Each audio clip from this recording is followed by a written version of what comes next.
यो नमः हरि ओं सदाशिव समारंभां शंकराचार्य मध्यमां अस्मदाचार्य पर्यंतं वंदे गुरु परंपरां वसुदेवसुतं देवं कंसचाणूरमर्दनं देवकी परमानंदं कृष्णं वंदे जगद्गुरुं या चंडी मधुकैटबाधिदलनी या माहिषोन्मालिनी या धूम्रेक्षण चंडमुंडमधनी या रक्तबीजासनी शक्ति शुंभ निशुंभ दैत्यदलनी या सिद्धिदात्री पर सा देवी नवकोटि मूर्ति సహిత మాం పాతు విశ్వేశ్వరి.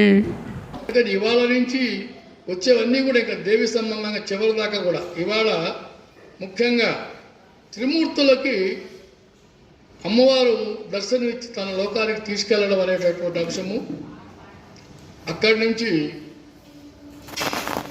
సుదర్శనుడి కథ, సత్యవర్తుడి కథ, ఇవన్నీ దేవి మహత్యాల్లో భాగాలే. అవన్నీ చోటు చేసుకుంటాయి. మొట్టమొదటగా త్రిమూర్తులకి దేవదేవి ఉన్నటువంటి సర్వలోక సందర్శనం. అసలు ఈ సర్వలోకం అనేది ఎక్కడుంది అనేటటువంటి ప్రశ్న వేసుకుంటే ఇది ఎలా ఉత్పన్నమైందంటే, ఒకసారి ప్రళయం సందర్భంగా మొత్తం జలం ఉంటుంది, అదే మధుకైటబుల వృత్తాంతానికి సంబంధంగా. అటువంటి పరిస్థితుల్లో కమలంలో బ్రహ్మదేవుడు కూర్చొని ఉంటాడు. ఆయనకు అనుమానం వస్తుంది, ఏంది చుట్టూ నీళ్ళే, కమలంలో నేనున్నాను, ఏమిటి ఈ విషయం అని తండ్రిని అడిగితే, అయ్యా నువ్వు కమలంలో ఉన్నావు, నీకు ఆధారం ఏంటి? కమలం. ఆ కమలం ఎక్కడుంది? కమలానికి ఆధారం నేనెక్కడున్నాను? శశతల్పం మీద. శశతల్పానికి ఆధారం ఏమిటి? జలధికి ఆధారం ఏమిటి? ఇలా ప్రశ్నలు వేసుకుంటూ పోతే మనకు సమాధానం అలా వెళుతూనే ఉంటుంది. అనేటువంటి సమయంలో రుద్రుడు కూడా తోడై, ఏంటి ప్రళయం, ఇదంతా మనం ఇట్లున్నాము, చుట్టూ ఎక్కడ చూసినా జలమే, మరి ఏ లోకం కనపడటం లేదు. ఎందుకంటే ప్రళయం వచ్చినప్పుడు మొత్తం అన్నీ పోయి అమ్మవారు తన యొక్క అనుగ్రహంతో వీళ్ళని మటుకు తన వైపుకి తీసుకెళ్తుంది. అటువంటి సంఘటన ఒక ప్రళయం నాడు వీళ్ళ ఆలోచనలు అలా ఉంటే అమ్మవారు వినిపిస్తూ ఉంటుంది, సృజించు అంటుంది. ఏమి సృజించాలా? ఎక్కడ చూసినా జలమే, పంచేంద్రియాలు లేవు, పంచ తన్మాత్రలు లేవు, అలాగే పంచభూతాలు లేవు, ఏమి సృజించాలా అని ప్రశ్న వేసుకుంటాడు. సృజించుని మళ్ళీ అంటుంది. ఈ లోపల ఒక ఆకాశవాణి, ఎలా ఉంటే అశరీరవాణి, అంతర్వాణి వినపడుతుంది. అయ్యా మీకు ఇప్పుడు మీ ఇద్దరికి ఒక విమానం వస్తుంది, దాన్ని మీరు ఎక్కండి, తర్వాత ఏం జరుగుతుందో చూడండి అక్కడ. సరేనని ఆదిపరాశక్తి ఆజ్ఞ మేరకు వాళ్ళు, మనం మామూలుగా సరేనని ఎక్కుతాం, వాళ్ళు ఓం అనేటటువంటి, అంటే ఓం అంటే అవును అని బాగా అనుకోమంటారు. దీంట్లో సంస్కృతంలో వాళ్ళు చెప్పినటువంటి మాట వ్యాసుల వారు ఓం అని చెప్పి ముగ్గురు దాటి దగ్గర కూర్చుంటారు. అది స్వయంచోదక విమానం, నేరుగా అది వెళుతూ ఉంటుంది, గగనయానం చేస్తూ ఉంటుంది.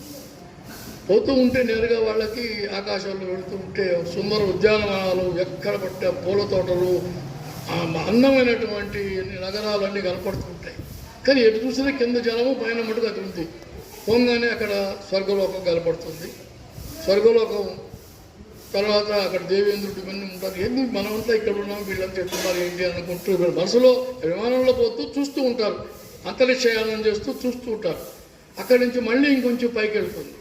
పైకి వెళ్తే అక్కడ సత్యలోకానికి వెళ్తారు. సత్యలోకం అంటే బ్రహ్మ ఉండేటటువంటి సత్యలోకానికి పోయినప్పుడు అక్కడ అందరూ కూడా బ్రహ్మ ఉంటాడు, సరస్వతి ఉంటుంది, వాళ్ళందరూ దేవతలు ఉంటారు. ఏంటి బ్రహ్మ నేను ఇక్కడ ఉన్నాగా అక్కడ ఒక బ్రహ్మ ఉన్నాడు ఏంటి, ఇదేదో విచిత్రంగా ఉండేది అనుకుంటూ ఉంటారు బ్రహ్మదేవుడు. విష్ణుమూర్తి కూడా ఏంటి నువ్వు ఇక్కడ ఉన్నావు, అక్కడ ఎవరున్నారు, నీ స్థానంలో ఎవరున్నారు, ఏంటయ్యా కొత్త బ్రహ్మ వచ్చాడా అని అనుకుంటుంటే, కానీ ఏం మాట్లాడు. ఆమె ఏంటంటే మీరు విమానం ఎక్కండి చూడండి అంటే మౌనంగా అమ్మవారు చెప్పినట్టుగా వింటున్నారు. మరి కొంతసేపటికి అయ్యేటప్పటికి ఆ విమానం గానా విహారం చేస్తూ కైలాసానికి వెళ్ళింది. అక్కడ చూస్తే పార్వతి ఉంది, శివుడు ఉన్నాడు, గణనాలు ఉన్నారు, ఎక్కడ మామూలుగా అన్నీ ఎట్లా జరుగుతుందో కైలాసంలో ఆ విధంగా నడుస్తూనే ఉంది. అందరూ పూజిస్తున్నారు, వింటున్నారు రకరకాలుగా. అవన్నీ చూస్తుంటే ఏంటి నేను ఇక్కడ ఉన్నాను, అక్కడ ఒక శివుడు ఉన్నాడు ఏంటి అని అనుకుంటారు. విష్ణుమూర్తి వీళ్ళందరూ కూడా అట్లే అనుకుంటారు. బ్రహ్మ కూడా నేరుగా ఇంకొంచెం పైకి వెళ్ళేటప్పటికీ వైకుంఠానికి తీసుకెళ్తున్న విమానం. అన్నిటినీ వీళ్ళు గగన విహారం చేస్తూ ఉంటుంది. మీరు కూడా దీంతో పాటు మౌనంగా ప్రయాణించండి. మైండ్ ట్రావెల్ ఎక్సర్సైజ్ ఇది. నేరుగా ఆ విధంగా నేరుగా వైకుంఠానికి వెళ్తే అక్కడ సుందర ఉద్యానవనాలు, నేరుగా అక్కడ మళ్ళీ లక్ష్మీదేవి, విష్ణుమూర్తి, అక్కడ భవనాలు అన్నీ కనపడుతున్నాయి. ఇవన్నీ చూస్తే చాలా ఆశ్చర్యం వేస్తుంది. అక్కడి నుంచి ఇంకా పైకి వెళ్తే ఒక విశాలమైనటువంటి మంచి పెద్ద సముద్రం, సువాసనలు వెదజల్లబడుతూ ఉంటాయి, పరిమాణాలు ఉంటాయి, చాలా రకరకాలుగా మెరుస్తున్నటువంటి రత్నాలు, మణులు, మాణిక్యాలు, వజ్రాలు, వైఢూర్యాలు అన్ని రకాలు. ఎట్లుంటుందంటే చూస్తుంటే వెలుగులు విరజిమ్ముతూ ఉంటుంది. అటువంటి ప్రదేశానికి వెళ్తారు. అసలు ఉన్నటువంటి ప్రదేశమే పెద్ద ఒక అందమైనటువంటి మందిరంలాగా ఉంటుంది. దానిపైన ఇంద్రధనస్సు ఎలా ఉంటుందో అలా అన్ని రంగులతో ఇంద్రధనస్సు ఒక కొప్పులాగా ఉంటుంది. ఆ పెద్ద మందిరానికి ఇంద్రధనస్సు కప్పేస్తుంది. అలాంటి పరిస్థితులు వీళ్ళు చూస్తూ ఉంటారు. ఏంది ఇది, మనం ఎక్కడికి వచ్చావు, ఈ సముద్రం ఏంటి, పెద్ద ఎన్నో యోజనాల విస్తీర్ణమైన సముద్రం, ఇక్కడేమో ఈ మాదిరి ఉంది, ఈ మందిరం ఏమిటి అని చెప్పి అందరూ విస్తుపోతూ ఉంటారు. ఇదంతా కూడా ఆదిపరాశక్తి తన యొక్క లీలల్ని ప్రదర్శిస్తూ త్రిమూర్తుల్ని నేరుగా తన వద్దకు తీసుకుంటుంది. అంటే మొదట స్వర్గలోకము, సత్యలోకము, కైలాసము, వైకుంఠము దాటి అన్నిటికంటే పైన ఉన్నటువంటిది సర్వలోకము. అమ్మవారు ఉండేటటువంటిది సర్వలోకము, సర్వలోకే అనేటటువంటి పరిస్థితి. ఆ విధంగా ఆమె సర్వలోకానికి వీళ్ళందరినీ తన యొక్క ఇంద్రజాలంతో పిలుచుకెళ్తుంది. అక్కడ ఎట్లుందంటే వెళ్తే ఈ సర్వలోకం స్వర్గం కంటే గొప్పగా ఉంది, నందనవనం కంటే గొప్పగా ఉంది. ఇంకా అక్కడ వచ్చేసి కైలాసం కంటే గొప్పగా ఉంది, వైకుంఠం కంటే ఎవరికి వాళ్ళు అరే బ్రహ్మను పుట్టాడు మాక సత్యలోకం కంటే గొప్పగా ఉంది. అలాగే శివుడు అనుకుంటాడు కైలాసం కంటే గొప్పగా ఉంది, విష్ణువు అనుకుంటాడు ఇదే వైకుంఠం కంటే గొప్పగా ఉంది, ఏంటిది అని అనుకుంటూ ఉంటే చాలా గొప్పగా ఉంటుంది. అక్కడ పరిస్థితి చూస్తే వీళ్ళు నేరుగా వెళుతూ ఉంటారు, మందిరం దగ్గరికి వెళ్తారు. వెళుతూ ఉంటే అనేక ప్రాకారాలు దాటుతూ ఉంటారు, అనేక ప్రాకారాలు ఏందో మరి వస్తూనే ఉంటాయి. ప్రాకారం మొదటి ప్రాకారం దాటుతారు, రెండో ప్రాకారం, మూడో ప్రాకారం. మీరు మనసు పడుకోండి, అంటే మన ఇంటి చుట్టూ ఒక కాంపౌండ్ వాల్ ఉందనుకుంటే మొదటి దాటిది, అట్లా రెండో కాంపౌండ్ వాల్, రెండవ ప్రాకారం, మూడవ ప్రాకారం, నాలుగవ ప్రాకారం, ఇలా వెళుతూ ఉంటే ఐదవ ప్రాకారం, ఆరవ ప్రాకారం, 7, 8, 9, 10, 11, 12, 13, 14, 15, 16, 17, 18 ప్రాకారాలు దాటుతారు. చూస్తే వీళ్ళందరికీ విస్తుపోతుంటారు. ఏంటి మొదటి ప్రాకారం చూడంగానే వాళ్ళకి ఇనుముతో చేసిన ప్రాకారం, మొట్టమొదటి ప్రాకారం ఇనుముతో చేసినటువంటిది, రెండవది కంచుతో చేసినటువంటి ప్రాకారం, మూడవది రాగితో చేసిన ప్రాకారం, నాలుగవది సీసంతో చేసిన ప్రాకారం, ఐదవది ఇత్తడితో చేసిన ప్రాకారం, ఊహించుకోండి ఇవంతా. ఆరవది పంచలోహ ప్రాకారం, ఏడవది వెండి ప్రాకారం, ఎనిమిదవది బంగారు ప్రాకారం, తొమ్మిదవది పుష్యరాగం, 10వది పద్మరాగం, 11 గోమేదికం, 12 వజ్రాలతో చేసిన ప్రాకారం, 13 వైఢూర్యాలు, 14 ఇంద్రనీల మణులు, 15 ముత్యాలు, 16 మరకతాలు, 17 పగడాలు, 18 నవరత్నాలు. ఇన్ని ప్రాకారాలు, అవి బహుయోజనాల ఎత్తులో ఉంటాయి. ఈ విధంగా అన్ని ప్రాకారాలు దాటుకుంటూ వెళ్ళగానే వాళ్ళని గుమ్మం దగ్గరే ఆగేస్తారు. లోపలికి పోవడానికి ధైర్యం రాదు. ఎందుకంటే ఎదురుగుండా ఒక అద్భుతమైన దృశ్యాన్ని చూస్తారు. అడుగు వేయడానికి ధైర్యం చాలా. ఎందుకంటే ఆమె అంశాలే వీళ్ళందరికీ ముగురమ్మల మూలపుటమ్మ అయినటువంటి ఆమె దగ్గరికి పోయేటప్పటికే వాకిటి దగ్గరే ఆగి ఉంటారు. ఆమె ఒక చెరువులోకి చూస్తూ రండి అంటారు. వీళ్ళు గుమ్మం నుంచి అడుగు లోపల పెట్టగానే వీళ్ళ ఆకారాలు మారిపోతాయి. పురుషుల రూపం కాస్త స్త్రీలుగా మారిపోతారు.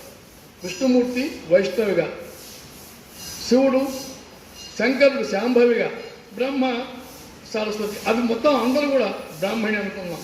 అలా అందరూ స్త్రీమూర్తులుగా మారిపోతారు. అప్పుడు వీళ్ళు చూసినటువంటి ఆ రూపం ఎట్లా ఉందంటే, రక్తమాల్యాంబరధరాం రక్తగంధానులేపన సురక్తనయన కాంత విద్యుత్కోటి సమప్రభ సుచారువదన రక్తదంతక్షదా విరాజిత రమా కోట్యాధిక కాంత్యా సూర్యబింబ నిభాగిల వరపాశాంకుశాభీష్టధర శ్రీ భువనేశ్వరి అదృష్టపూర్వ సా దృష్ట సుందరి స్ఫితభూషణ. ఇక్కడ కొంత ఆపుతాడు. నిన్న ఎట్లా ఉందంటే ఎర్రని వస్త్రాలు ధరించి ఉన్నది. అమ్మవారు అనగానే ఎర్ర వస్త్రాలు అనగానే కొంతమంది ఎర్ర చీర కట్టుకో అమ్మవారిలాగా వచ్చారట. అమ్మవారి కంటే ఇష్టమైనటువంటిది ఎరుపు రంగు. ఎర్రని వస్త్రాలు ధరించి, ఎర్రని పూలమాలను ధరించి, ఎర్రని చందనమంతా వంటికి ములుపుకొని, ఎర్రని కన్నులతో కోటి సూర్యకాంతులతో విరాజిల్లుతున్నట్టుగా ఆమె వీళ్ళకి కనిపిస్తుంది. ఇంకా అక్కడ ఉన్నటువంటి పరిస్థితి ఏంటంటే హ్రీంకార స్వరం వినిపిస్తూ ఉంటుంది. హ్రీంకార జపనిష్టయిస్తూ పక్షి బృందైర్నిషేవిత. అక్కడ ఉన్నటువంటి పక్షులన్నీ కూడా అండజాలు ఎగురుతూ హ్రీంకార శబ్దాన్ని వినిపిస్తున్నాయట. పక్షులన్నీ అంటే చిలక పలుకులు పలికితే రామ్ రామ్ అని అంటే రామ్ అన్నట్టుగా ఆ అమ్మవారి దగ్గర ఉన్న పక్షులన్నీ హ్రీంకార స్వరాన్ని పలికిస్తున్నాయి.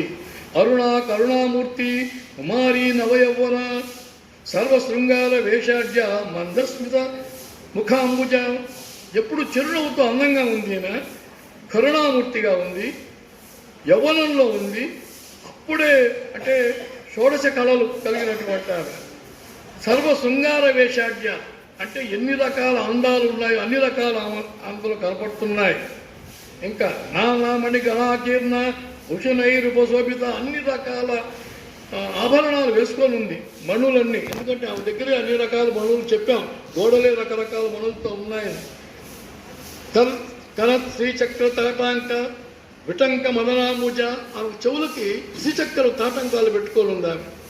ఇంకా అక్కడ ఉన్న వాళ్ళందరూ కూడా ఈమె సకులంతా కూడా కృల్లేక భువనేతి నామజపం పరాయణై. అక్కడ ఉన్నటువంటి సకులంతా కూడా కృల్లేక అని భువనేశ్వరి అని చెప్తూనే ఉన్నారు. సఖీ బృందై స్తుత్యా నిత్యం భువనేశ్వరి మహేశ్వరి. అమ్మ భువనేశ్వరి మహేశ్వరి అని వాళ్ళందరూ కూడా పలుకుతూ ఉన్నారు. అనంగ కుసుమాధ్యాభి దేవి పరివేష్టిత. ఈమె చుట్టూ కూడా పరిచాలకులు పరివార అన్ని రకాల శక్తులన్నీ కూడా మనకు వీటిలో వస్తూ ఉంటుంది. లక్ష్మీ లలితా శాస్త్రం అనంగ అనేటటువంటి పదంతో ఒక 20 పదాలు వస్తాయి. మణిమేకల కుసుమాంగ ఈ మాదిరిగా. కనుక అవన్నీ మనం ఎవరెవరు ఉన్నాయి. తర్వాత ఇదే ఇక్కడ రేఖామాత్రంగా దీంట్లో 3వ స్కందంలో స్పృశించినటువంటి వ్యాసుల వారు 12వ స్కందంలో అమ్మవారి గురించి అద్భుతంగా ఇంకా 12వ స్కందంలో మణిద్వీపారి కళ్ళకు కట్టినట్టు వర్ణిస్తారు. అది ఆ రోజు చూద్దాం, చివరి రోజు. కనుక ఆమె ఎట్లా కూర్చొని ఉందంటే, ఎక్కడ కూర్చొని ఉంది? దేవి షట్కోణ మధ్యస్థ యంత్రరాజ పరిస్థిత. యంత్రరాజో పరిస్థిత.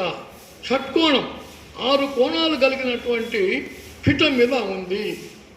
అక్కడ ఒక త్రిభుజం ఉందనుకుంటే 3 భుజాలు, ఇంకొక త్రిభుజాన్ని భూమి పైకి పెట్టి తల కిందకి పెట్టి షట్కోణం కనపడుతుంది. ముగ్గులు వేస్తూ ఉంటారు మీరందరికీ కూడా. 6 కోణాల ముగ్గు వేయమంటే అలా వేస్తారు. ఆ ముగ్గులో ఉన్నట్టుగా ఆ విధంగా షట్కోణ ముగ్గుతో ఉంటుంది. మీరందరికీ తెలిసే ఉంటుంది. ఈ మాదిరిగా త్రిభుజం ఒకటి, దానికి రివర్స్గా ఇంకో త్రిభుజం వేస్తే 6 కోణాలు. అమ్మవారు పీఠం అలా ఉంటుంది. 6 కోణాల దాంట్లో ఆమె కూర్చొని ఉంటుంది.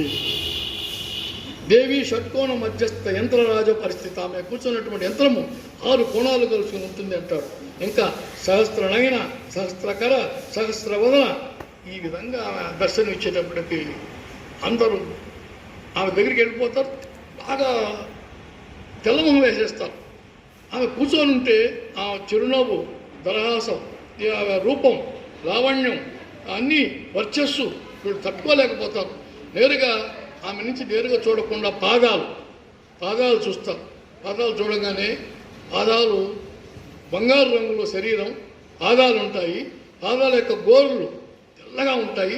తెల్లని గోరు ఎట్టుందంటే దర్పణంలాగా ఉందట, అద్దంలాగా ఉన్నారు. నేరుగా వీళ్ళ చూపులు అమ్మవారి పాదాలు బొటడేలు చూపు మీదకి పడింది.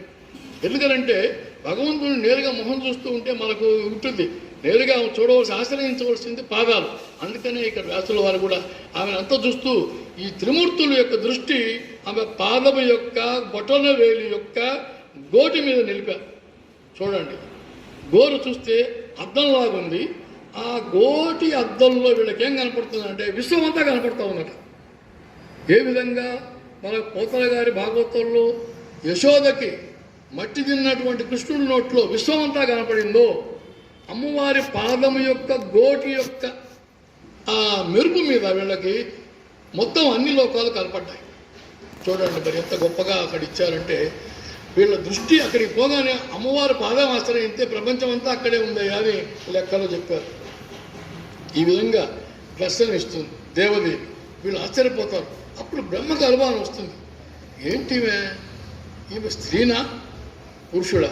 మేమంతా రూపాలు మారిపోయినామేంది? ఆ పురుషుడైతే మా రూపాలు మారినాయేమో, ఇవి స్త్రీలా పురుషుడా అని మీమాంసలో పడతారు. బ్రహ్మకు వస్తుంది అనుమానం. అనుమానం వచ్చి ఏమ్మా ఏంటి ఇదంతా ఇట్లా ఉందే అని అనుకుంటూ ఉంటాడు.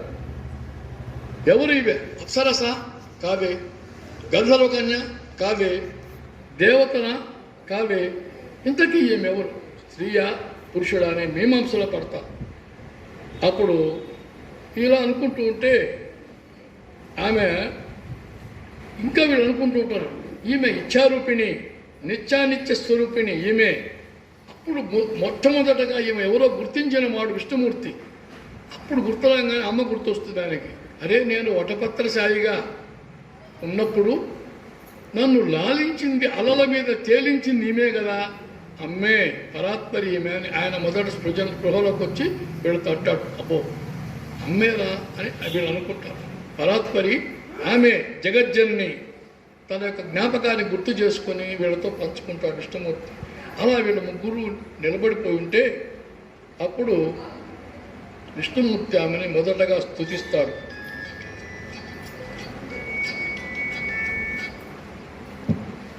నమో దేవదేవ్యై ప్రత్యుచ్చై చ విధాత్రై సతతం నమః కళ్యాణై కామదాయై చ వృద్ధై సిద్ధై నమో నమః. మొట్టమొదట ఆమెను స్తుతించిన వారు విష్ణుమూర్తి.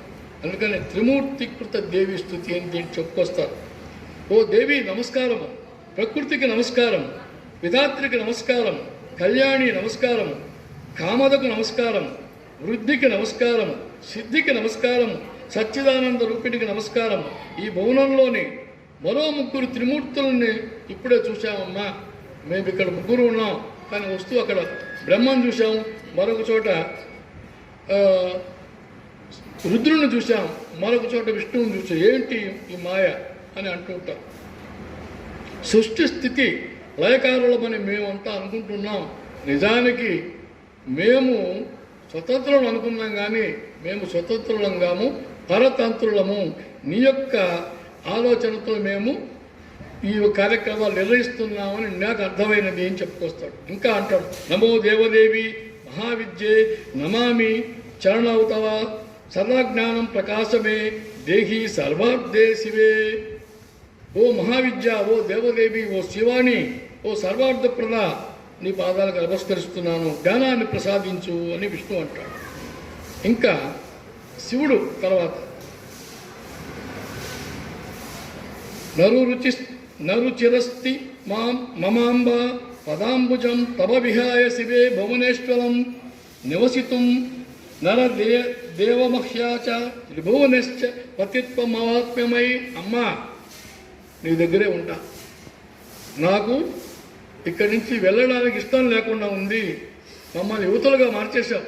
నీ సేవ చేసుకుంటే ఇక్కడ ఉంటాం. అయితేనేమి, నీకు దగ్గరగా ఉన్నాం కదా.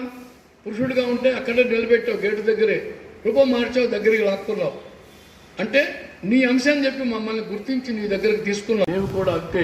మీ ముగ్గురు కూడా నా అంశలేను. విష్ణువు నీవు సత్వగుణ స్వరూపివి కాబట్టి ఎప్పుడు లక్ష్మీ దగ్గర ఉన్నప్పుడు మటుకు రాజసం ఉంటుంది, కానీ మామూలుగా నువ్వు సత్వగుణ స్వరూపుడు అయ్యా. శంకర, నేను సమయానుకూలంగా సగుణగా మారుతాను, నిర్గుణగా మారుతుంటాను. కాబట్టి ఎల్లవేళలా నీలో ఉండే ఆ అహంకారాన్ని నేనే కారణ రూపంలో సగుణగా ఉంటాను, పురుషానుగులో నిర్గుణగా ఉంటానని శంకరుడితో అంటుంది. అన్ని గుణాలు నాలోనే ఉన్నాయ్యా అంటూ సత్వగుణం తెలుపు రంగులో ఉంటుంది, అలాగే రజోగుణం ఎరుపు రంగులో ఉంటుంది, తమో గుణం నలుపు రంగులో ఉంటుంది. గుణాలకి రంగులు కూడా చెప్పడం జరిగింది. తర్వాత మీ ముగ్గురికి కొన్ని శక్తులు ఇస్తాను అని చెప్పి ముగ్గురికి 3 శక్తి ప్రదాలు. ఎందుకంటే ఆమె అంశలోనే బ్రహ్మకి సరస్వతి శక్తిని, విష్ణువుకి లక్ష్మీ శక్తిని, తర్వాత పరమేశ్వరుడికి పార్వతీ శక్తిని ముగ్గురికి జగన్మాత ఇచ్చి మీ లోకాలకు వెళ్ళి కర్తవ్యాన్ని సాగించండి అని చెప్పి ఈ మాదిరిగా త్రిమూర్తులకి తన యొక్క వాళ్ళని చిన్న ఆలోచనల నుంచి నేరుగా తన వైపుకి తీసుకొని ఒక విమానాన్ని సృష్టించి దానిలో తన లోకానికి తీసుకొచ్చినటువంటి ఆ యానము ఇది వింటే ముఖ్యంగా ఈ మణిద్వీపానికి వెళ్తారు. మణిద్వీపం గురించి మొత్తం అంతా 12వ స్కందంలో చెప్తారు. ఇక్కడ రేఖామాత్రంగా మణిద్వీప వర్ణంలో అష్టాదశ ప్రాకారాలు ఎలా ఉంది, రూపం ఎలా ఉంది చెప్పుకుంటూ నేరుగా ఆ విధంగా వాళ్ళని చెప్పి మణిద్వీపం పేరు తలచినంత మాత్రాన్ని పుణ్యం లభిస్తుంది, ఎక్కడ కూర్చున్నా సరే. అందుకనే ఆమెకు పేరుంది, భావనా మాత్ర సంతుష్ట హృదయాయ నమః. లలితా అష్టోత్తరంలో చెప్పుకుంటూ ఉంటాం. మనసులో ఒక్కసారిగా ఆమెను తలుచుకుంటే మనం ఎంతోగా కూర్చొని కష్టపడి అన్నీ కంఠస్థం చేసి చెప్పక్కర్లేదు. కుంకుమార్చన, లక్ష కుంకుమార్చన ఇంత కష్టపడలే. ఆమె చెప్పేది ఒకటే మాట, మీరు మనసులో అనుకోండి, ఎక్కడ కూర్చున్నా ఏ పని చేస్తున్నా నా గురించి అనుకోండి. అందుకని భావనా మాత్ర సంతుష్ట హృదయాయ నమః అనేది మనసులో పెట్టుకోండి. మణిద్వీపం గురించి శ్రవణం చేస్తారు, మననం చేసుకోండి. ఎక్కడున్నా ఈ 18 ప్రాకారాల మధ్యలో దేదీప్యమం వెళుతున్నటువంటి మణిద్వీపంలో అమ్మవారు ఉందనే విషయాన్ని దృష్టిలో పెట్టుకొని ముందుకెళ్ళండి. జై జగన్మాత, జై పరమేశ్వరి.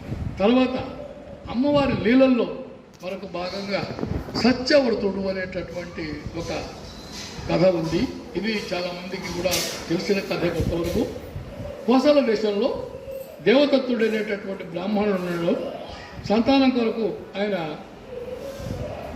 తమసా నదీ తీరంలో పుత్రకామేష్టి జరుపుతూ ఉంటే సామగానం అంటే యజ్ఞం చేసేటప్పుడు అన్ని రకాల వేదం, సామవేదం, ఋగ్వేదం, యజుర్వేదం, అధర్వవేదం అన్ని వేదం చెప్తున్నప్పుడు సామవేద గానం చేసేటటువంటి గోభీలుడు అనేవాడు ఆ స్వరాన్ని తప్పుగా చెప్తాడు.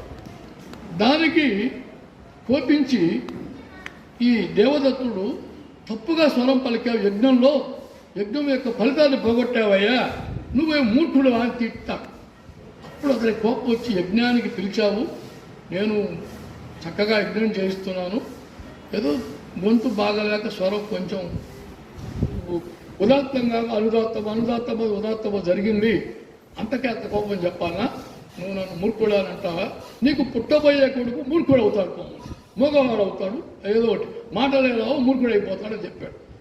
చూడండి విచిత్రంగా, ఇతన్ని మూర్ఖుడని తెచ్చేటోడికి నన్ను నువ్వు మూర్ఖుడు అంటావా, నీకే మూర్ఖుడు పుడతాడు పో అని చెప్తాడు.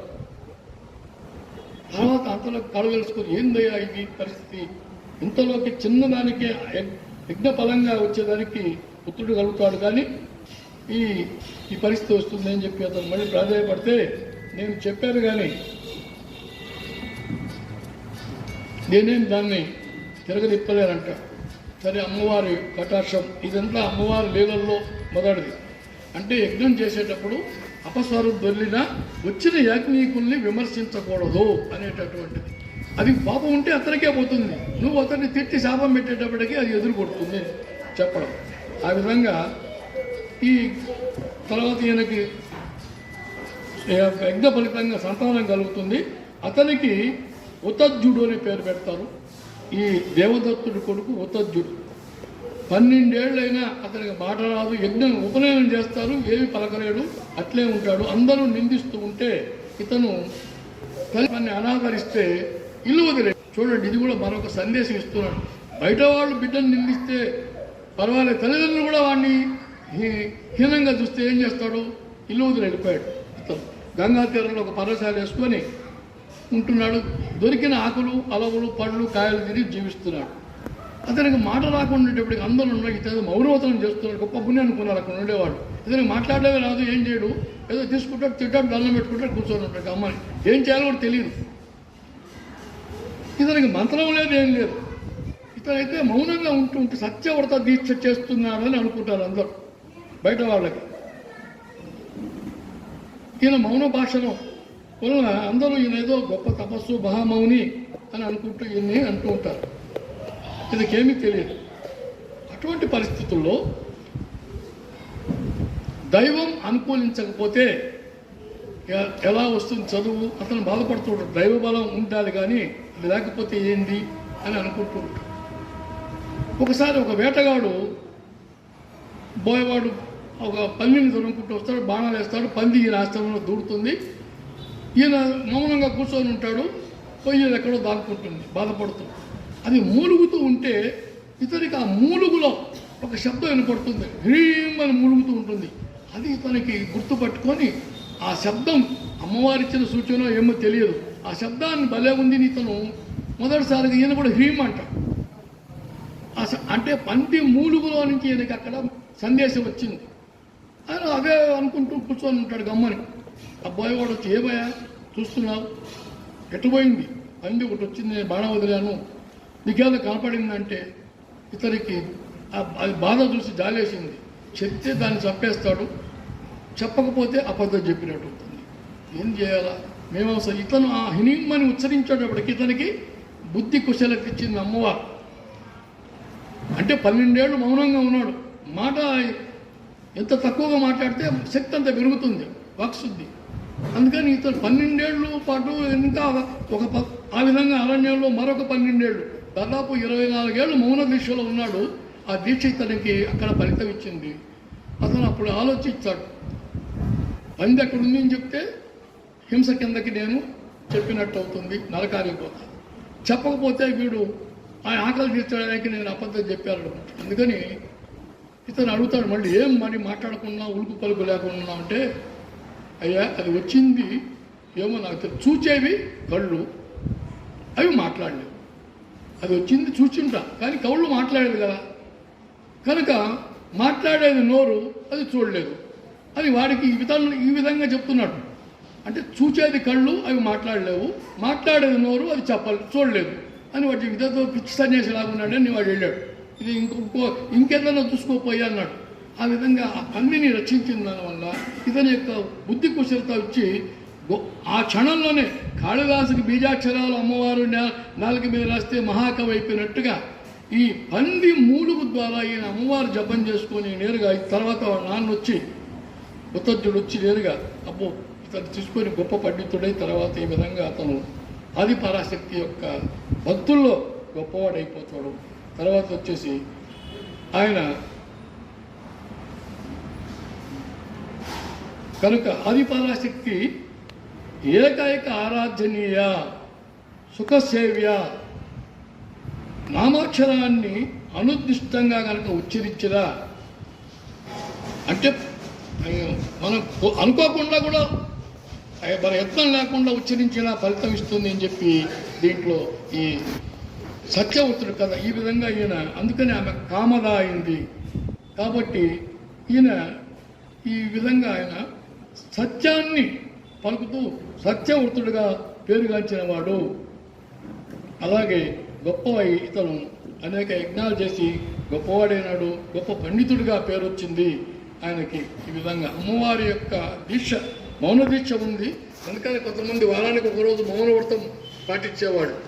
ఎందుకనంటే దానికి శక్తి, మాట ఎంత పొదుపు చేస్తే దాని శక్తి అంత పెరుగుతుంది అని. ఇతను కొన్ని సంవత్సరాల పాటు మౌనంగా ఉండడంతో అతని శక్తి తల విజృంభించి గొప్ప పండితుడైనాడు. ఈ సత్యవతుడి కథలో ముఖ్యంగా నిజం చెప్పిన అది అబద్ధం కాదు, అబద్ధం చెప్పి ఆ విధంగా చూచేవి కళ్ళు కానీ మాట్లాడలేవు, మాట్లాడేది నోరు కానీ చూడలేదు అని చెప్పి ఈ విధంగా ఈ విషయం చాలా చోట్ల తరగతుల్లో మాస్టర్లు చెప్తుంటారు చదివిన రోజుల్లో. ఇంకపోతే సుదర్శనుడి కథ, ఇది కూడా మరొక గొప్ప కథ. అయోధ్య రాజు అయినటువంటి ధ్రువసంధి, ఇది రామావతార పరంపరలో భరతుని పిల్లల్లోకి వస్తుంది అనుకుంటా ధ్రువసంధి. అలా ఆ ధ్రువసంధి అనే రాజు ఉంటాడు, వాళ్ళ వంశం పరంపరలో. అతనికి 2 భార్యలు. ఒక ఆమె పేరు మనోరమ, మరొక ఆమె పేరు లీలావతి. మనోరమ అనే ఆమె కళింగరాజు వీరసేనుని కూతురు. లీలావతి అనే ఆమె ఉజ్జయిని రాజు అయినటువంటి యధాజిత్తు కుమార్తె. వీళ్ళిద్దరూ అక్కడ తోడికోడాళ్ళు, అంటే ఒకే రాజుకి 2 భార్యలు. పట్టప్రాణి మనోరమ. వీళ్ళకి కొంతకాలానికి పిల్లలు కలిగితే తర్వాత ఎవరికి 2 మగ పిల్లలే. మనోరమ కొడుకు అంటే పట్టభాషి కొడుకు పేరు సుదర్శనుడు, లీలావతి కొడుకు పేరు శత్రుజిత్. యుధాజిత్ యొక్క మనవడు దహోత్రుడు. సరే, మామూలుగా రాజు అంటే వేటకి వెళ్తాడు. వేటకి మృగా వినోదానికి వెళ్ళి సింహం చేతిలో ఈ ధ్రువసంధి చనిపోతాడు. తర్వాత ఎవరికి పట్టం కట్టాలని పట్టుబడితే పట్టపురాణి కొడుకు కాబట్టి ఏమికి కావాలని ఈ వీరసేనుడు కాదు, వీరుడైనటువంటి వాడు మా మనవడు శత్రుజిత్తోని దానికోసరంగా యుధాజిత్తు పట్టుబట్టాలని ఇద్దరు బాగా ఘర్షణ పడి చివరికి ఆ యుద్ధంలో వీరసేనుని యుధాజిత్తు చంపేయడం. ఈమె మనోరమ తన బిడ్డను తీసుకొని ఉంటే ఇక్కడ ఇబ్బంది, ఎవరు అత్తారికులు ఇద్దరు తీసుకొని పారిపోతుంది, అంటే రాజ్యం వదిలిపోతుంది. ఈ యుధాజిత్తు తన మనవడైన రఘోత్తుడైన శత్రుజిత్తుకి అయోధ్య రాజ్యాన్ని అప్పచెప్తాడు. అక్కడ ఈయన వెళ్ళి భరద్వాజ ముని ఆశ్రమంలో తలదాచుకుంటాడు. నేరుగా ఎక్కడో వాళ్ళు ఉన్నారని వెతుక్కుంటూ వెళ్ళి వాళ్ళని చంపాలని చెప్పి మళ్ళీ యుధాజిత్తు ప్రయత్నం చేస్తే భరద్వాజ ముని చెప్తాడు, నీకు తెలుసా అసలు ఆశ్రమంలో ఉన్న వాళ్ళని మీరు ఏమైనా చేస్తే ఎంత కష్టం వస్తుందో నీకు గుర్తుందా? విశ్వామిత్రుడు వశిష్ఠ ఆశ్రమానికి పోయి ఎంత భంగపడ్డాడో నీకు తెలుసా అని అది చెప్పి ఇతని మాట చూసినట్టుకి ఇంకా భయం వేసేసి వెనక్కి వెళ్ళిపోతాడు. సుదర్శనుడు అక్కడ పెరుగుతూ ఉంటాడు, ధనుర్విద్య నేర్చుకుంటాడు వశిష్ఠుడు వారి దగ్గర. అట్లా ఆ విధంగా అన్ని భరద్వాజ ముని ఆశ్రమంలో అన్ని రకాలుగా అతను విద్యను అభ్యసిస్తే పెరుగుతూ ఉంటాడు. ఇక్కడ ఇట్లుంటే కాశీరాజు కూతురు ఒక ఆమె ఉంటుంది, ఆమె పేరు శశికళ. అది అమ్మవారి దగ్గర నుండి పెళ్లి చేస్తుంది. అది ఇంకేం ఆమె అనుకుంటే ఎలా కళ్ళ మలుపు తిప్పుతుందనే దానికి సుదర్శనుడి కథ చాలా అనుగ్రహం. నేరుగా శశికళ పెరిగి పెద్దదై కర్ణాకర్ణిగా సుదర్శనుడి గురించి వింటూ ఉంటుంది, చెప్పుకుంటూ డబ్బు సుదర్శనుడు అనే గొప్ప అందగాడు ఉన్నాడు, ఆయన ధ్రువసంధి యొక్క కుమారుడు, అయోధ్య యొక్క పట్టప్రాణి కుమారుడు అని అనుకుంటుంది. సరే వింటుంది, చరికథల ద్వారా వింటూ. ఎట్లయినా ఒకసారి ఆమె చూడాలి ఎట్లుంటాడో అని అనుకుంటూ వన విహారానికి వస్తే ఒక బ్రాహ్మణుడు కనపడి ఈ ఆశ్రమం నుంచి వెళ్ళిన, ఏమిటి మీ ఆశ్రమంలో విశేషాలంటే అన్ని విశేషాలు ఉన్నాయి, అందరికంటే గొప్ప విశేషం మా ఆశ్రమంలో ఒక రాజకుమారుడు ఉన్నాడని. ఈమె రాజకుమారి కాబట్టి చెప్తాడు, నీకు తగినవాడు మా అగ్నిజ్యోతనుడు ఏ విధంగా కృష్ణుడికి రుక్మిణి తగిందని అంటాడు, ఇట్లా ఈమె దగ్గర అలా చెప్తాడు, నీకు తగిన వరుడు తనని. అంటే ఆమె వెళ్ళిపోతుంది. తన మనసులోని మాట తల్లికి చెప్పలేక చెలికత్తి ద్వారా తల్లికి చెప్పిస్తుంది. తల్లి నేరుగా కాశీరాజుకి చెప్పిస్తే కాశీరాజు ఇష్టపడడు, ఎందుకంటే రాజ్యం లేదు ఏం లేదు, అడవుల్లో మునియాశ్రమంలో ఉంటే అతనికి ఏంటి అని చెప్పి అతనికి ఇష్టం ఉండదు. పట్టుబట్టి గెట్లో అమ్మాయి చేయి దాటిపోతున్న ఉద్దేశంతో స్వయంవరం ప్రాక్టీస్ చేద్దాం అని అనుకుంటాడు. స్వయంవరం ప్రకటిస్తే ఏ విధంగా నేను ఎవరో ఒకరు వస్తారు చేసుకెళ్తానని ఆయన తన స్వయంవరం ప్రకటిస్తుంటాడు. ఈ లోపల ఈమెకి కలలో అమ్మవారు కనిపించి, అమ్మ సుదర్శనుడు నా భక్తుడు, నీకు తగిన వరుడు, అతన్ని వివాహం చేసుకొని ఒక మాట సూచన మాత్రంగా అందిస్తుంది. తర్వాత ఈమె నేరుగా తన ప్రయత్నంలో తనుంటుంది. ఒక బ్రాహ్మణుని పిలిపించి దూతగా, అయ్యా స్వయంవరం చాటిస్తున్నారు, తప్పనిసరిగా నీ వచ్చి స్వయంవరం ఇచ్చా స్వయంవరం అక్కడ నువ్వు వచ్చి నువ్వు స్వయంవరానికి వస్తే నేను వివాహం చేసుకుంటాను రమ్మని కబురొప్పిస్తుంది రుక్మిణీదేవి శ్రీకృష్ణునికి పంపించినట్టుగా. సరే, ఇక్కడ స్వయంవరాలు ముఖ్యంగా 3 రకాలని చెప్పారు. దీంట్లో ఇచ్చా స్వయంవరం అంటే వరబాలు తీసుకొని ఆమె వరుణ్ణి ఎన్నుకోవడం. రెండోది పణ స్వయంవరం, ఒక పందెం పెట్టి పందెంలో గెలిచిన వాడికి పెళ్లి కుమార్తెని ఇవ్వడం. మూడవది శౌర్య శుల్క స్వయంవరం అనేటటువంటి, ఆమెకి శౌర్యం బలాన్ని ఎవరైతే బలవంతుడో వాడే యుద్ధంలో ఓడించి అందరినీ తను తీసుకెళ్ళడం. ఈ మాదిరిగా అయితే ఇది ఇచ్చా స్వయంవరం కాబట్టి ఆ అమ్మాయి ఎంతో మంది రాజులు వస్తారు వాళ్ళని, ఇతనేమో ఈ అబ్బాయిని సుదర్శనుని పిలవడం, కానీ ఈమె దూత ద్వారా పంపించినప్పుడు అతను వెళ్దాం అనుకుంటుంటే ఈ లోపలే అక్కడ బోయరాజు ఉంటాడు ఆ అయోధ్య నగరం చివరిలో శృంగబేరిపురంలో. ఆయన వచ్చి ఈయనకు రథాన్ని అవి ఇచ్చిపెట్టుంటాడు ముందుగానే. ఇది ఏ విధంగా అమ్మవారి యొక్క కరుణ వలన ఆ రథం వస్తుంది. అంతకుముందు ఈయన వేటాడుతుంటే అడవుల్లో ఒక ధనస్సు అంబుల పొది దొరుకుతుంది, అమ్మవారే ఇది ఇస్తుంది. అవి తీసుకొని ఈయన కూడా ఆ స్వయంవరానికి వస్తాడు. కానీ యుధాజిత్తు గ్రహించేస్తాడు, ఇతను వస్తున్నాడు, ఇతను ఈ సమయంలో ఇక్కడ చంపేద్దాము అంటే ఆమె బయలుదేరిపోతుంటే అమ్మ వచ్చి మనోరమ నేను కూడా వస్తానయ్యా, ఇన్నాళ్ళు నేను విడిచి ఉండింది లేదు, నేను వెంట వస్తానంటే నేరుగా ఆమె కూడా వస్తుంది. తర్వాత మరి ఇక వచ్చారు కాబట్టి పెళ్ళికి వాళ్ళకు కూడా విడిదిచ్చి ఉండమంటారు వాటికి వస్తే స్వయంవరానికి. కానీ యుధాజిత్తు ఎట్లయినా సరే ఇతన్ని ఈరోజు మట్టి పెట్టాలనుకుంటుంటే కేరళ రాజ్యాధిపతి, కేరళ రాజ్యానికి ఒక రాజు ఉంటాడు, అతను యుధాజిత్తు చెప్తాడు స్వయంవరానికి వచ్చింది ఇచ్చా స్వయంవరం, ఇదేమి శౌర్య శుల్క కాదు, నువ్వు జయించడానికి నీకు మర్యాద ఉండదు, అటువంటి పనులు చేయొద్దు. అందులో అతను రాజ్యభ్రష్టుడు, రాజ్యం లేదేం లేదు, ఏదో ఆశ్రమాల్లో ఉన్నవాడు, అతని మీద ఏందయ్యా నీ యొక్క ఇది అని చెప్పి అతను చెప్పగానే మౌనంగా ఉంటాడు. తర్వాత అమ్మాయి పట్టుబట్టి పోయి మీరు వరమాల తీసుకొని చూడమంటే నేను చూడనంటుంది. ఎందుకంటే నేనేదో ఒక వరమాల తీసుకొని అందరిని చూస్తూ నా మనసులో మనసా వాచా కర్మణ సుదర్శనుని నమ్ముకున్నాను, అమ్మవారు చెప్పింది అదే నేను అనుకున్నాను. కానీ పోయి అందరినీ చూడమంటావు, చూచిందని మనసు మళ్ళీ వేరే వాడిని చూస్తుంది కదా, అది నాకు మనసుకు నచ్చదు. కాబట్టి నేను స్వయంవరానికి రాను, నేను పూలమాల వేయను, నువ్వే అతన్ని పిలిపించి నాకు పెళ్లి చేయమంటుంది. ఇతను ఒప్పుకోడు. మళ్ళీ వచ్చి సభలో అయ్యా మా అమ్మాయి రానంటున్నది ఇట్లా అని, సరే ఒకరోజు ఎందుకైనా మంచిది, ఇవాళ కాదు స్వయంవరం, ఎట్లా కూడా ఒప్పిస్తావు రేపటికి అంటుంది. మళ్ళీ ఇంటికి పోగానే ఈరోజు రాత్రికే మాకు పెళ్లి చేయి, లేకుంటే నేను చనిపోతాను. నేను పట్టుబడితే ఇంకా రాత్రికి రాత్రి సుదర్శన్ని పిలిపించి వివాహం చేస్తారు. చేస్తే ఎట్లుంటుంది, అమ్మవారే చూసుకుంటుందంటే నేను వివాహం చేస్తారు. తెల్లవారికి అందరూ కూడా వాళ్ళు నచ్చ చెప్పి ఏదో ఇట్లా వీళ్ళిద్దరు ఇష్టపడ్డారు కాబట్టి కొంతమంది వెళ్ళిపోతే యుధాజిత్తు వాళ్ళందరినీ పోగేసి వీళ్ళు ఎట్టైనా సరే ఆశ్రమానికి పోబోతారు, అక్కడ అటకాయించి వీళ్ళని సమరిద్దామని కాచుకొని ఉంటారు. ఇట్లా 2-3 రోజులు వాయిదా వేస్తుంటే అయినా కాచుకొని ఉండి వీళ్ళు నేరుగా యుద్ధానికి వస్తారు. వచ్చేటప్పుడు చాలామంది సైన్యాన్ని తీసుకొస్తాడు, అందరినీ రాజులందరినీ వేసుకొని. ఇక్కడ సుదర్శనుడు, ఇతను అమ్మాయి శశికళ, తర్వాత వాళ్ళ నాన్నగారు, వీళ్ళందరూ నేరుగా ఆ విధంగా యుద్ధానికి వస్తే అప్పుడు దేవదేవి ఎన్నో బాణాలు వేస్తారు. వాళ్ళందరూ కూడా ఇతరు 2 బాణాలు వేస్తే వెనక నుంచి 100 బాణాలు వస్తుంటాయి. అంటే అమ్మవారి ఈయన వెనక నిలబడింది. ఈయన వలన సుదర్శనుడు భక్తుడు కాబట్టి చిన్నప్పుడు ఆ మంత్రాన్ని అనుకుంటూ క్లీబా అనే మంత్రం, క్లీమ్ అనే మంత్రాన్ని ఆటల్లో ఒకడెవడో ఒక పిల్లవాడు, క్లీబా అంటే నపుంసకుడు అని ఆటల్లో ఆడుతుంటే బహుళంగా ఇతను మగవాడుగా మాటలు రావు కాబట్టి మౌనంగా చిన్నప్పటి నుంచి ఆ మాదిరి క్లీబా క్లీబా అనే క్లీమ్ అనే బీజాక్షర్య మంత్రాన్ని, ఏకాక్షర్య మంత్రాన్ని ఇతను జపించి అమ్మవారి యొక్క శక్తిని పొందుతాడు. కాబట్టి అమ్మవారిని అండగా నిలబడి నేరుగా ఆ యుధాజిత్తుని, ఆ చతుర్జిత్తుని చంపేస్తుంది. మళ్ళీ పోయి నువ్వు రాజ్యం చేసుకొని ఆయన అంటూ నీవు దుర్గా ఆలయాన్ని నిర్మించు అయోధ్యలో. మొట్టమొదటి దుర్గా ఆలయం అయోధ్యలో నిర్మించబడింది సుదర్శనుడి కాలంలో.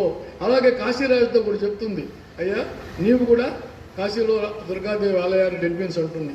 తర్వాత సామంతులంతా కూడా అమ్మవారి దర్శనం అవుతుంది కాబట్టి వాళ్ళకి వీళ్ళ వల్ల అయ్యా నీ వల్లనే మాకంతా కూడా ఇతర రాజులంతా బాగా దర్శనమైంది కాబట్టి మేము కూడా అమ్మవారి భక్తులుగా అయిపోయాం. మేము కూడా మా ఊర్లలో దేవాలయాలు నిర్మిస్తాం దుర్గా. ఆ విధంగా భారతదేశంలో ఒక్కసారిగా చాలా చోట్ల దేవీ ఆలయాలు, దుర్గా ఆలయాలు ముఖ్యంగా నిర్మించబడ్డాయి అనేటటువంటిది ఈ కథ ద్వారా తెలుస్తున్నది. కాబట్టి ఇదంతా దేవదేవి యొక్క క్లీమ్ అనే అక్షరం యొక్క ఏకాక్షర్య మంత్రాన్ని యొక్క ప్రభావం. వాళ్ళు మధుకైటవులు కానీ హరిగ్రీవుడు కానీ క్లీమ్ అనే మంత్రం ద్వారా వాళ్ళు వెళితే అందుకే ఓం ఐం హ్రీం క్లీం శ్రీం శ్రీమాత్రే అని వస్తుంది.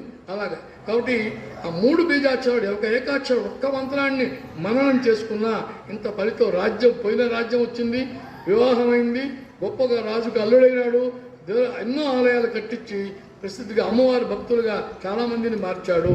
ఈ విధంగా ఈ 2 కథల వల్ల ఏంటంటే అమ్మవారు వెనక ఉండి నడిపిస్తుంది. నమ్మాలి, నమ్మితే మనకు అన్నీ వెంటనే ఉంటుంది. నమ్మితే సొమ్ము, నమ్మకపోతే దుమ్ము అంటుంటారు కొంతమంది. కాబట్టి నమ్మితే సొమ్ము, నమ్మకపోతే దుమ్మని ఖచ్చితంగా ఈ రోజుల్లో మణిద్వీపాన్ని అనుకున్నా, అమ్మవారిని అనుకున్నా కూడా ఖచ్చితంగా ముందుకుంటుంది. తర్వాత మరొక ముఖ్యమైనటువంటి ఈ కథ ఈ రోజుల్లో మూడవ రోజున దేవీ నవరాత్రులు కుమారీ పూజ అనేటటువంటి అంశము. ఇవాళ 3 అంశాలు దేవి మీదనే. కుమారీ పూజ ఇది మనకు ఈ నవరాత్రుల్లో ఒక్కొక్క రోజు ఒక్కో అవతారంతో అమ్మవారు ఉంటారు. ఒక్కొక్క రకమైనటువంటి పూజలు, కుమారి పూజల్లో 9 రోజులు 9 పూజలు చేస్తారు. ఈ కుమారి పూజలు ఎట్లా అంటే అప్పుడు ఇవన్నీ అడుగుతారు, అయ్యా దేవీ నవరాత్రులు అంటే ఏంటి, కుమారి పూజ అంటే ఏంటిని వీళ్ళని అడిగితే అప్పుడు జన్మేజయ జనులకు వసంత ఋతువు, శరద్ ఋతువు చాలా గడ్డు రోజులు. ఎందుకంటే మంచు పడుతూ ఉంటుంది, చలి ఉంటుంది, అలాగే రోగాలు వస్తూ ఉంటాయి, వీటి నుంచి జననాశనం ఉంటుంది. ఆ జననాశనం తప్పించుకోవడానికి ఆ 2 ఋతువుల్లో దేవీ నవరాత్రులు జరిపితే, అంటే వసంత నవరాత్రులు, శరద్ నవరాత్రులు జరిపితే క్షేమదాయకంగా ఉంటుంది అని ఈ నవరాత్రులు అనేది ఏర్పాటు చేశారు. చైత్ర మాసంలో వచ్చేటువంటి వసంత నవరాత్రులు, ఆశ్వేజ మాసంలో అంటే వసంత ఋతువులో వసంత నవరాత్రులు, ఆశ్వేజ మాసం శరద్ ఋతువులో వచ్చేటివి శరద్ నవరాత్రులు. అలాగే దీంట్లో ఏంటంటే హవిష్యమే అచలంగా స్వీకరించాలి, అంటే ప్రసాదంగా మాత్రమే భోంచేయాలి, కానీ భోజనం ఫుల్లుగా చేసి నిద్రపోకూడదు. కాబట్టి ఎందుకంటే ఇవి పొద్దు తక్కువ కాలం కాబట్టి ఎక్కువగా పీకల దాకా తింటే అరగదు అనేది ఒకటి, ఎన్ని రకాలు. అందుకని ప్రసాదంగానే భోజించాలి, ఏకభుక్త వ్రతం చేపట్టాలి. దీంట్లో నియమాలు ఇచ్చాడు. ఏకభుక్త వ్రతం కొంతమంది ఉదయాన ఏదో అల్పాహారం తీసుకొని రాత్రి భోంచేస్తారు, కొంతమంది ఉదయాన్నే భోంచేసి ఇంకా రాత్రి ఏం తీసుకోకుండా ఉంటారు. ఎట్లయినా సరే వాళ్ళ అవకాశాన్ని బట్టి వృద్ధులకి బాలులకి మటుకు ఇది నియమాలు ఉండవు. మధ్య వాళ్ళందరూ కూడా ఇది పాటించాలంటాడు. ఇంకా ఎత్తు పల్లాలు సమతలంగా ఉన్న చోట ఒక పీఠం వేసుకోవాలి. తర్వాత సమకోణ చర్వపు వేదిక మీద అలంకృత పీఠం పెట్టుకొని ముగ్గులు తోరణాలు కట్టి, తర్వాత 9 మంది కానీ 5గురు కానీ లేక ఒక్కరితోనైనా దేవి జపం చేయించాలి. కలశ స్థాపన, కొంతమంది కలశం పెట్టి దేవి నవరాత్రులు పూజ చేస్తారు. ఇక్కడ కూడా మనకు దేవాలయంలో కలశం పెట్టి పూజ జరుగుతూ ఉంది. ఇంకా దాంట్లో ఇలాంటి పంచ పల్లవాలు కట్టాలంటారు. దీనికి మామిడి, నేరేడు, వెలగ, మాదీపలము, బిల్లం, ఈ 5 పల్లవాలు అంటే లేత కొమ్మలు కట్టాలి కలశానికి. శుభ్రమైన మంత్రపూరిత జలం కలశంలో ఉంచి బంగారు కానీ లేక ఏదైనా ధనం నాణ్యం కానీ కలశంలో వేసి పూజ ద్రవ్య మనం ఎట్లా వరలక్ష్మీవ్రతం చేసినట్టు, అనంత పద్మనాభవ్రతం చేసినట్టు కలశ స్థాపన చేసుకొని ఇంకా నిత్యార్చన, కలశం అనేది పెట్టిన తర్వాత ఒకరోజు చేసి ఉండాలిగా 9 రోజులు నిత్యార్చన చేయాలి, నైవేద్యాలు పెట్టుకుంటూ ఉండాలి, ప్రసాదం చేసుకొని ముగింపు నాడు అన్నదానం చేయాలా. అన్నింటిలో అందరూ చేస్తూనే ఉంటారు, మీ అందరికీ తెలిసిందే ఈ విధంగా. తర్వాత ఈ కుమారి పూజలో అనేది దేవీ భాగవతం 3వ స్కందంలో దీని ప్రస్తావన ఇవ్వడం జరిగింది.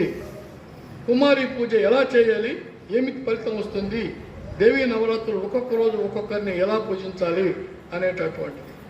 దీంట్లో కుమారి పూజలు అంటే కన్యల మటుకే పూజించాలి. కన్యల్ని ఒక కుర్చీలో కూర్చోబెట్టి వాళ్ళకి వస్త్రం సత్కారం చేస్తారు. అయితే 1 సంవత్సరం పిల్లలు పూజకు పనికిరారు, 10 సంవత్సరాలు నిండిన వాళ్ళు పనికిరారు. కాబట్టి 2 సంవత్సరాల నుంచి 10 సంవత్సరాల నిండని వయసు గల కన్యల్ని మటుకే పూజించాలి. దీంట్లో నియమాలు. 2 సంవత్సరముల కన్యను కనుక పూజించే పనైతే ఆమెని కుమారి అంటారు, కుమారి పూజ.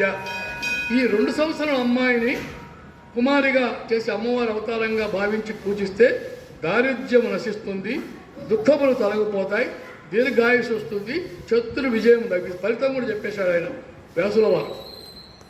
2 సంవత్సరాల బాలిక ఆమెకి కన్యకను కనుక పూజిస్తే కుమారి పూజ అంటారు. దాని ఫలితం ఏంటంటే దారిద్ర్యము, దుఃఖము తొలగిపోయి దీర్ఘాయుష్, శత్రు విజయం వస్తుంది. 3 సంవత్సరాల అమ్మాయిని కనుక పూజిస్తే ఆమె పేరు త్రిమూర్తి అంటారు. 3 సంవత్సరాల బాలికను కనుక కుమారి పూజలో కనుక కూర్చోబెడితే త్రిమూర్తి అనేది ఇది ఈమె 3 రకాలైన ఫలితాలు ఇస్తుంది. ధర్మ, అర్థ, కామాలు, మోక్షం ఇవ్వదు.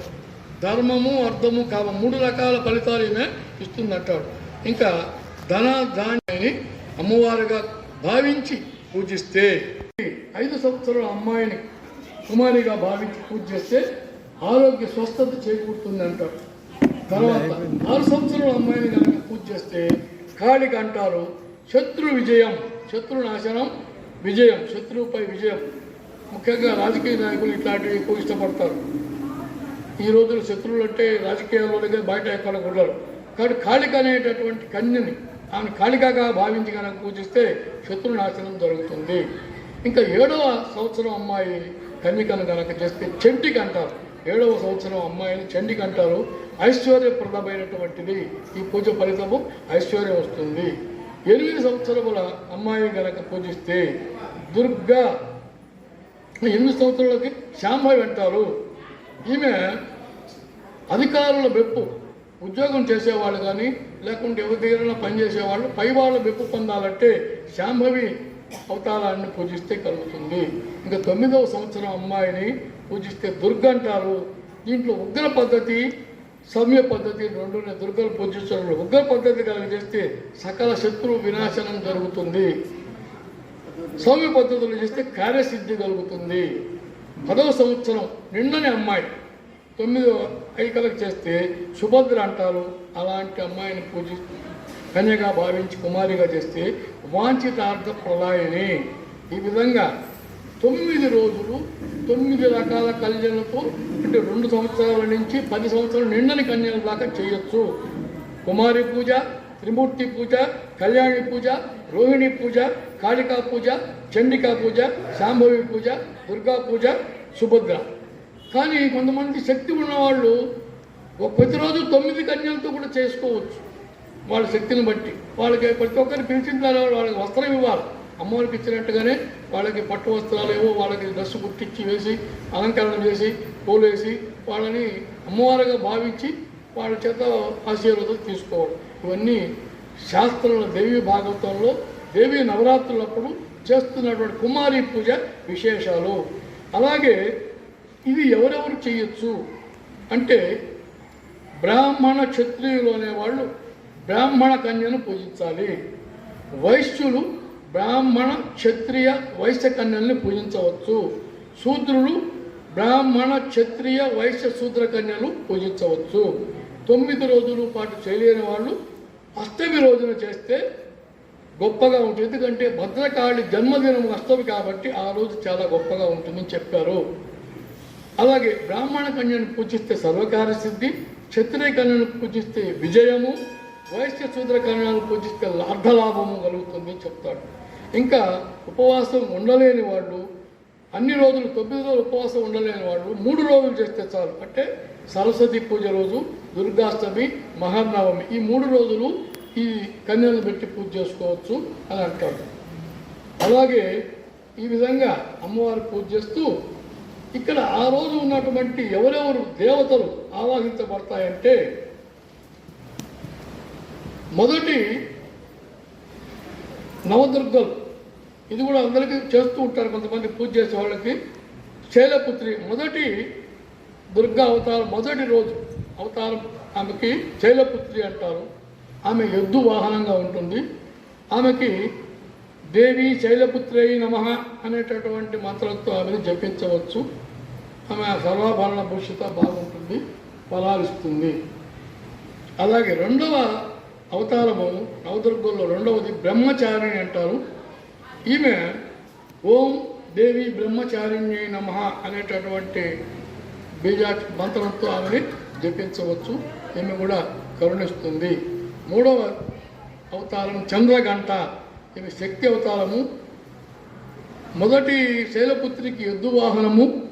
ఎందుకంటే మనుషులు మొద్దుగా ఉండకుండా ఆ మొద్దులో ఉంచి వదిలి హుషారుగా ఉండడానికి ఆమె ఆ వాహనం ఎక్కిందని చరిత్రలు పురాణాలు చెప్తున్నారు.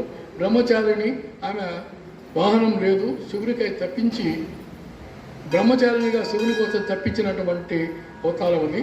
చంద్రగంట వాహనం పులి, శత్రువుల మీద జయం. ఈమె చంద్రగంట ఉంటే అండ ఉందంటారు, భక్తులకి అండయేమా. ఇంకా కూష్పాండ్ అంటే మహాశక్తి. ఈమెకి గుమ్మడికాయ ఈ బలి కోరుతూ ఉంటుంది. గుమ్మడికాయ కొడితే చాలా గొప్పగా ఉంటుంది.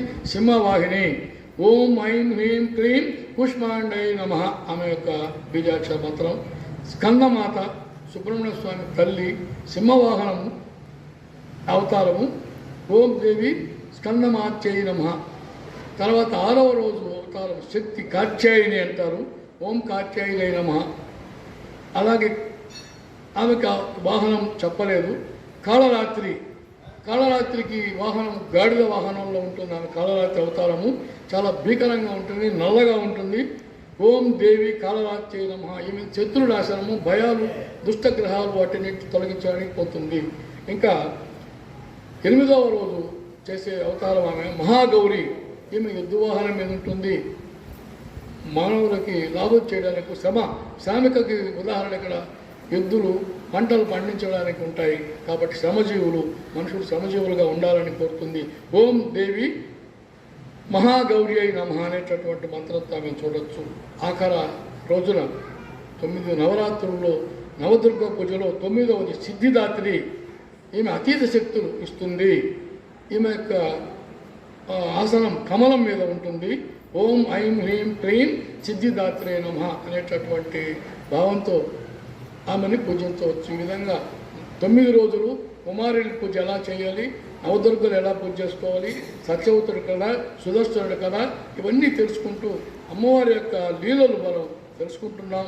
తప్పనిసరిగా మీ అందరికీ కూడా ఆయురారోగ్య ఐశ్వర్యాలు ఉండాలని ఆశిస్తూ అమ్మవారి కరుణా కటాక్షాలు. ఎందుకంటే ఈరోజు మణిద్వీపం గురించి రేఖామాత్రంగా చెప్పడం జరిగింది. ఏ రోజు రాకపోయినా 23వ తేదీ అందరూ రండి. మణిద్వీపం యొక్క వర్ణన అద్భుతంగా వ్యాసుల వారు చెప్పారు. మీ అందరికీ కూడా అది అందించేదానికి ప్రయత్నం చేస్తాను.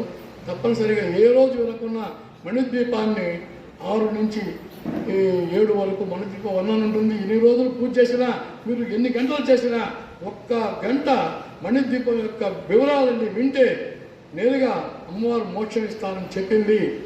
కష్టపడకుండా, ఎందుకని భావన మాత్ర సంతుష్ట హృదయాయ నమః అని చెప్పింది. కాబట్టి తప్పనిసరిగా అందరూ కూడా మీ గురించి ఇక్కడ ఈ దేవస్థానం వాళ్ళు ఏర్పాటు చేశారు. తప్పనిసరిగా అందరూ కూడా లబ్ధి పొందాలని ఆశిస్తూ ఆకాంక్షిస్తూ సెలవు. స్వస్తి.